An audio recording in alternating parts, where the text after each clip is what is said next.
All right. Hello, class of 2021. My name is Vinny Caricato. I am the college advisor in the Future Center with the Denver Scholarship Foundation at East High School. My background, I've spent many years working in admissions and financial aid before I came to East. So I have a pretty extensive background in the whole financial aid realm as well as scholarships. So I'll be your go-to for all that. I am Mrs. Hayosaka. I am a new counselor here at East, but have 10 years background in college access, including financial aid, and I am an additional support. Awesome. And today, me and Ms. Hayosaka are going to be talking about financial aid. We're just going to kind of go over a basic overview of the factors that contribute to financial aid, as well as basic terminology, so you're kind of aware of what the process entails, and really just kind of how to start navigating it. And just to reiterate, this is a basic overview of it. We will go more in depth over the fall as we kind of encounter the financial aid timeline. And I'll be sending out plenty of information in the future to talk about financial aid. But in this presentation, we're going to go over the cost of attendance, as well as different types of aid, how to qualify for aid, and then we'll talk about financial fit as well. So we're going to cover some good information. So definitely know that we're doing this virtually. If you ever have any questions, you can always reach out to myself with any questions that you have in regards to the financial aid process. So to start things off, what is financial aid? So financial aid is any grant or scholarship or paid employment offered to help a student meet his or her college expenses. So these are usually funds that are allocated from either the federal government or the college itself to help you fund your education. When you hear the word Pell Grants or you hear scholarships like full ride, all that stuff, that's all what financial aid entails. Basically, the cost of attendance for colleges, unfortunately, is continuing to rise. It's always going up. But the cost of an institution can really vary depending on the type of institution, the major you look at within the institution, whether you're living on or off campus. There's a lot of factors that really contribute to the overall cost of attendance. And to give you some examples of some different types of schools and their cost of attendance, just a little bit. Here are some of our local options and the sticker prices of those schools. So the first one there is Community College Denver, right down the road from East High School. The cost of attendance there, which includes tuition, books and fees, any other direct costs you have to pay to the school to be able to attend there full time, is right around $9,000 per year. Then we have a local state institution, which is Colorado State University. You have the option to live on campus there, which that live on campus and tuition price tag is right there at $28,000. And then we also have a private university, which is the University of Denver, also just down the road, with their cost of living on campus and their tuition pretty high up there at $73,000 per year. So the difference between these schools is the Community College Denver obviously is a 2-year school that offers a certificate and associate degree programs. Colorado State University is a public university, meaning that they receive funds from the state government to help fund their institution. And they typically have to have specific tuition rates to be relatively affordable to most Colorado residents. They offer bachelor degrees, master's degrees, as well as professional degrees like PhDs, doctoral degrees, that kind of stuff. And then there's University of Denver, which is a private university, meaning that they are funded fully based upon tuition as well as funding from donors, that kind of stuff. They don't receive any funds by way of the government. So that's why their price tag is a little bit higher. We'll go a little bit more in depth about the types of schools later on, but that's just kind of show you the different sticker prices of schools and how much they can actually cost. And remember, these are just 1 year costs. So typically you're looking at 4 years for a full bachelor's degree. So when you're looking at the cost of attendance, there's a couple things to consider. And the first thing is indirect costs. So indirect costs are costs that you don't necessarily pay directly to the institution. They kind of vary. For instance, like you traveling to the school, you factoring in, you're driving to the school or taking a plane to the school or getting a parking pass, however you need to get to the school. And they usually try to help you budget that for the whole school year. So if you go home on the breaks during school, different things that kind of go in there.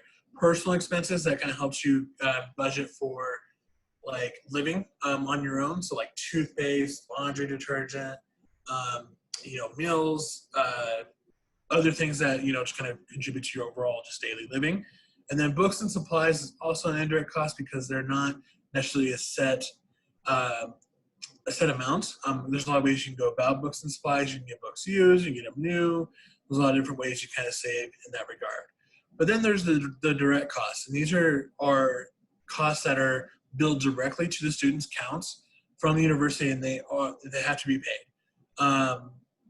regardless. So that includes your room and board if you're living on campus, so your housing and meals, and then of course the tuition and fees. So usually when we say fees, that includes like university technology fees, athletic fees, all kinds of different little fees that are kind of built in there. But those are costs that have to be paid that are billed directly from the institution to your account. So what types of aid are available to help assist you in paying for your college expenses? There are a variety, and so we want to make sure that you guys understand what each type actually is. You have scholarships and grants, you have work study, loans, and then anything out of pocket. Maybe it's cash savings, support from other family members. And so we'll go over those here now. For our grants, this is free money. That is, if you remember anything, it's free money. You do not have to pay this back as long as you're meeting the academic requirements of your institution. The grants can come from federal and state governments. They can come from colleges, private organizations. And the big thing to know is that not everybody gets grants. This is going to be purely based off of financial need, which the school understands based on your FAFSA, your institutional aid form, which we'll talk about here in a little while. Examples of grants. The one that you probably hear about the most is the federal Pell Grant. You can actually get money up to $6,345 based on your family's EFC. And that's probably one of the most well-known ones, but there are multiple that come from other schools as well and other institutions. Scholarships. We have two main types of scholarships here, institutional or private. Your institutional scholarships are actually coming from the colleges you have applied to and been accepted to. Once you've been accepted to the schools, you typically get access to the applications. Some you even get potentially through the application to the college itself. And so the big thing to know is if it's not a part of the application to the college, you want to make sure that you're meeting that priority deadline, which tends to be March 1st. Private is essentially any of the other scholarships you might think of that the institution is not providing. They can be companies, organizations, if you think of any fast food restaurants, your Walmarts, your Targets. These are all places that offer private scholarships.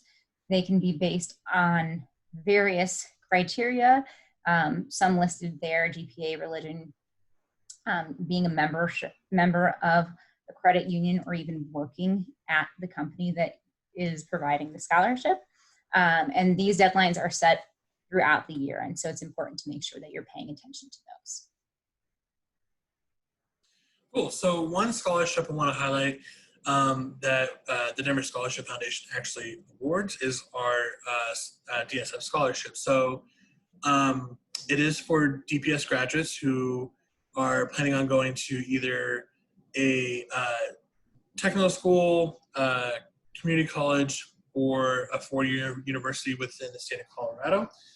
You had to be enrolled within a DPS high school, not necessarily just East, but you had to be at least in a DPS high school all 4 years and have at least a 2.0 cumulative GPA. The awards are based on financial eligibility, so they do have to show financial need. We'll go a bit more about that in the future once that scholarship application opens and show you if you qualify for it or not. But yeah, you have to be enrolled as a full-time student in order to receive that. But our scholarship typically ranges from $1,400 to $2,800 per year, depending on the school that you choose. So, and it's renewable for up to 4 years, which is pretty awesome. Holly, I'll let you talk about these two. All right. So two other ones we'd like to highlight are the Dream.us and Dell scholarships. The Dream.us is fantastic because it's available for our DACA TPS or certified DACA eligible students. Unfortunately, for these students, there's fewer dollars available for higher education. And so this is a great opportunity, only needing a 2.5 GPA. And there are certain partner colleges that actually work with Dream.us. So it's not for every single school. And so you want to make sure that one of these schools is of interest to you and they will work with you to get those funds. It does cover a substantial amount of the full cost of the colleges you'd be attending. The Dell Scholarship is for any students who have actually participated in college readiness programs that are offered, and you have to be Pell eligible as well to be able to get this scholarship or apply to be eligible for it. It opens October 1st and is just another great opportunity for a lot of students to be able to try to fund their education. Yeah, so also I forgot to mention too, in addition to those scholarships, there are some other ones, great local ones that we'll be sending more information about to everyone soon, such as the Betcher Foundation Scholarship, the Daniels Fund Scholarship, Cameron Impact Scholarship. There's a lot of good opportunities that are coming out there. So be on the lookout for in your emails as we send out more information about the scholarships. But the next thing I want to talk about is work study. So basically, it provides financial assistance in the form of a part-time job on campus, or sometimes off campus, depending on the school. But basically, I usually tell students, don't really count this as financial aid. It's really to help you. You can use it to pay towards tuition if you'd like. However, that money doesn't come up front. You do have to find your own job, and you have to work the set amount of hours to get the amount. So say you get work study at Metropolitan State University of Denver for $6,000. That means you have to work at an hourly rate to eventually accumulate that $6,000 in order to receive that full amount of money.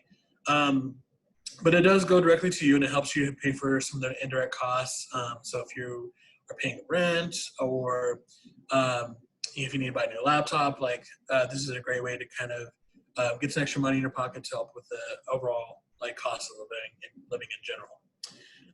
The nice thing about it is the income is not used against you and the next year's financial aid, so you do not have to file taxes with it.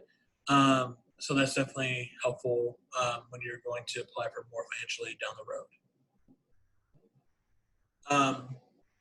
Loans, this is something that you obviously hear a lot about, and most people try to tell you to stay away from them, which obviously we want you to try to get as much grants and scholarships as possible so that we keep the loans to a minimum. However, there are a lot of different loan options out there. So loans, of course, must be paid back plus the interest that are accrued during your loan period. So there are a couple different ways to go about it. The federal student loan interest rate right now is hovering right around 5%. Obviously, that could change this year depending on federal funding and all that. Hopefully, it goes lower, but right now it's about a solid rate. And then there are private student loans that are available through your bank or other organizations such as things like Sallie Mae, that kind of stuff. Those scholarships, those loans range from 6 to 12%, and interest are quite a bit higher. So keep that in mind. You're not required to take out loans. You know, if you're looking to go to college and you get a set number amount of scholarships and that shows that, oh, you know, you can take out $5,000 in loans to cover the gap. You don't have to take those out loans in order to fill that. If you have other ways of funding it, like if parents are able to help you out or a family member, or if you set up a payment plan to work and pay off your bill, there's a lot of ways you can go about that.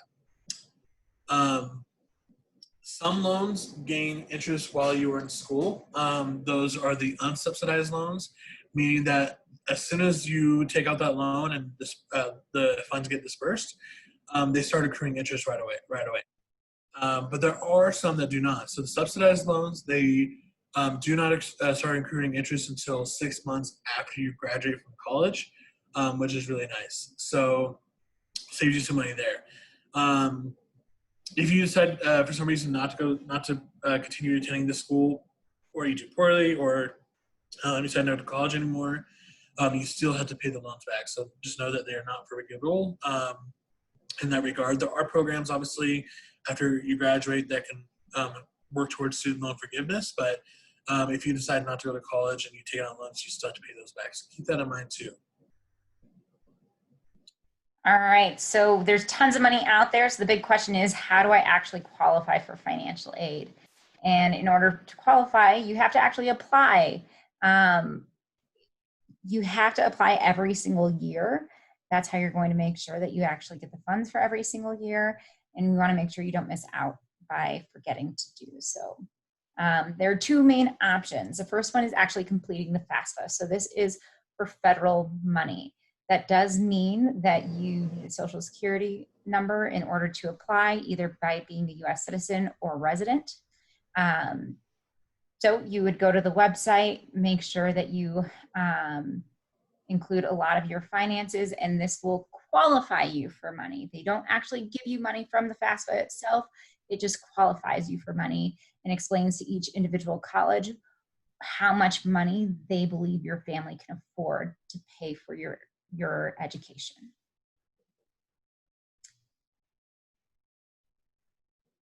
And so in order to do this, you do need to have 3 steps here. You're going to put all your financial information, taxes, assets, savings accounts, social security benefits, everything like that into your application.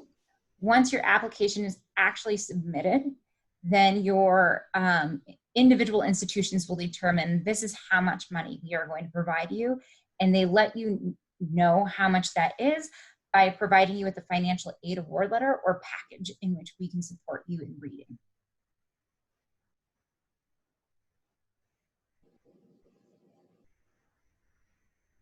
All right, so how to complete the FAFSA and institutional application, institutional aid application. We'll cover what that is a little bit later.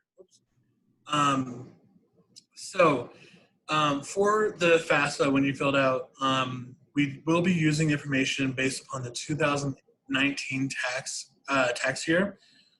So if your parents or guardians worked in 2019 and filed taxes, we will be using that information. So it's important to make sure that you have that ready to go and on hand when we start the FAFSA, as well as the W-2s or 1099 forms that parents or students may receive. So if the student worked in 2019 and filed taxes, that's great.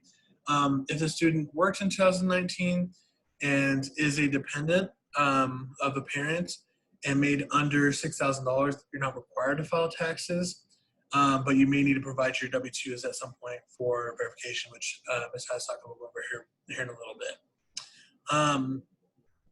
Non-taxable income for both parents and students, example, welfare benefits, child support received, untaxed social security benefits, etc. All those had to be included on there. And other expenses, assets, such as most recent checking and savings account information, business and investment mortgage information, business and farm records, stocks, bonds, and other investment statements. There's a lot that goes in that process, and in terms like what they require. We'll be sending out more information in the next month or so about what exactly you need, and we'll give you a checklist and all this stuff. So just be aware that it's going to be pretty, intrusive in terms of like asking for a lot of information. But just make sure that you are prepared for that heading into the FAFSA. It's going to be a lot easier. These are some examples of the documents that we'll need. The 1040 obviously looks a little different because that one's from 2012. The 2019 ones will look a little different, as well as the W-2s or 1099s. Those will be the documents that we'll need in order to complete the FAFSA. So to complete some information that we'll need for the FAFSA, we'll need the full legal names.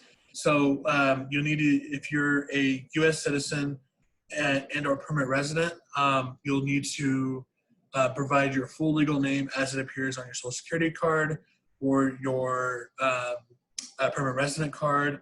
You need to put it exactly as that. So if you have a hyphen in the middle of your name, make sure you put it in there correctly, because the information from the FAFSA is tied to the Social Security Administration, so they'll need to have that match up exactly. Don't use nicknames or anything like that either. For FAFSA, you're going by your full legal name and all that. Social Security numbers for parents and students. If your parent does not have a Social Security number, that's totally fine. You can still fill out the FAFSA. I'll be sending out more information in the future about like how to go about that process, what that looks like. And if you have questions about that, definitely reach out to me and I can explain that in further detail.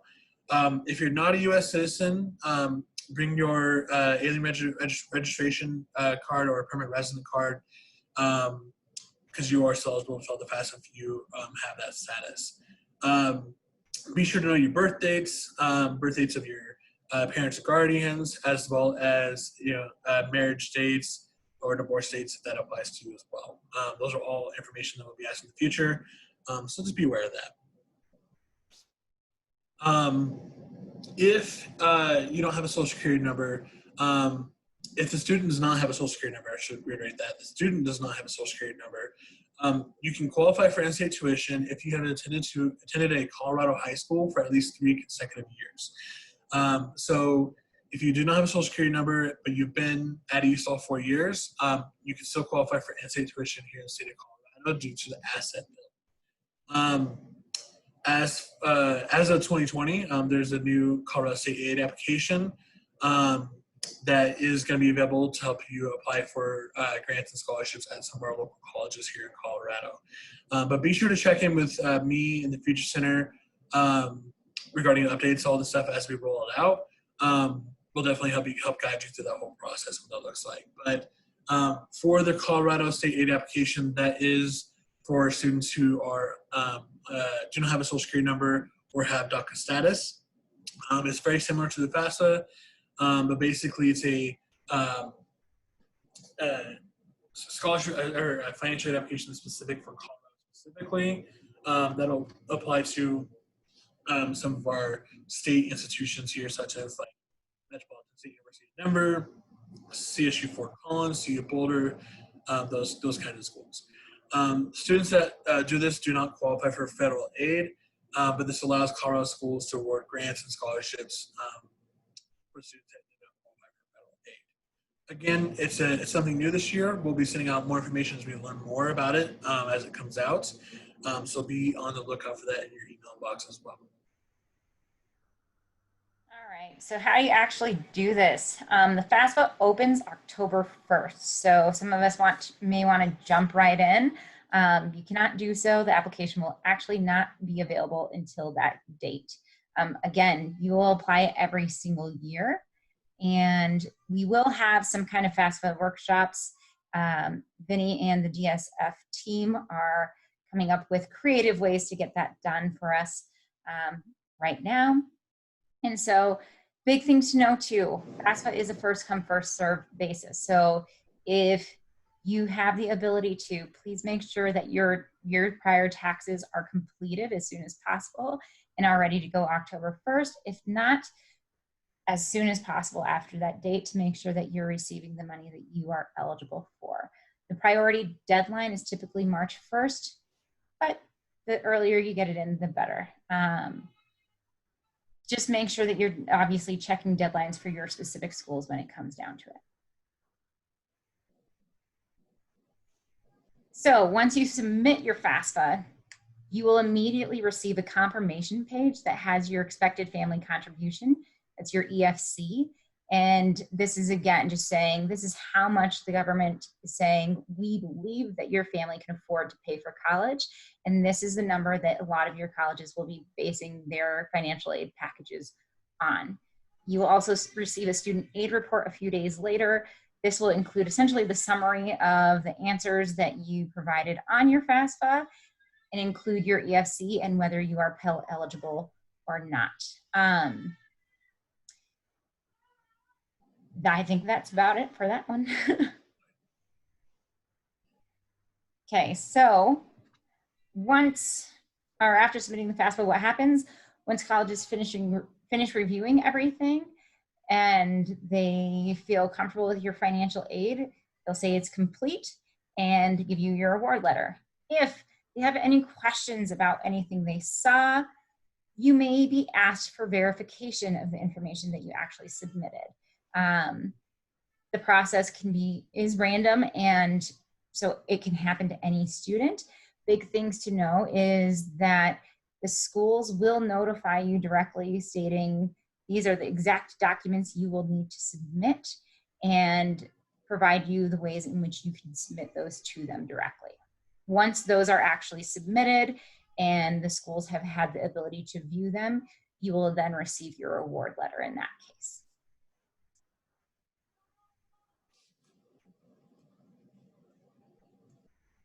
Okay, so one of the big things we talk about often when in regards to financial aid is financial fit. So to kind of gauge, what financial fit and like what the cost of the colleges are, and kind of get an idea of like what your budget is. There's some great tools that are out there, such as the net price calculator, as well as my tuition, college scorecard, as well as Maya Learning, which is our new system that we're using at East this year. Those are all great tools to find schools that could be in your range, as well as they give you an idea of like what financial aid scholarships are available based upon, some basic information. They may ask you like, oh, how much do your parents make per year, this kind of stuff. And then they'll give you a calculate or a number showing you, hey, this is what you could qualify for financial aid at our school. So that's a great way to kind of get an idea of like, what schools can be within your reach in terms of financial fit. But after you get your award letter, so after you completed the FAFSA, you can start comparing your financial aid packages at the schools you're looking at. So just kind of show you some examples. This is some estimated costs of City of Boulder in the past. But basically, this allows you to kind of see what the last dollar is in terms of like what school is going to be the best fit for you financially, what's going to cost you the least amount of money over the 4 years, and all of that. So it's a lot. There's a lot that goes in the process, but we'll definitely be available to help you go over that so you can better understand what the cost looks like, as well as what's the best fit for you in terms of financial aid. But overall, we're looking at we're looking for the net cost, which is the amount you will ultimately have to pay for college, which includes any loans, money, cash savings, and work studies. So these are all things that basically come out of your pocket. But ultimately, like we're trying to bring that number as low as possible, and that's kind of where outside of grants and scholarships from the school, that's where private funds and private scholarships can come in to help cover that cost and cover that gap as well.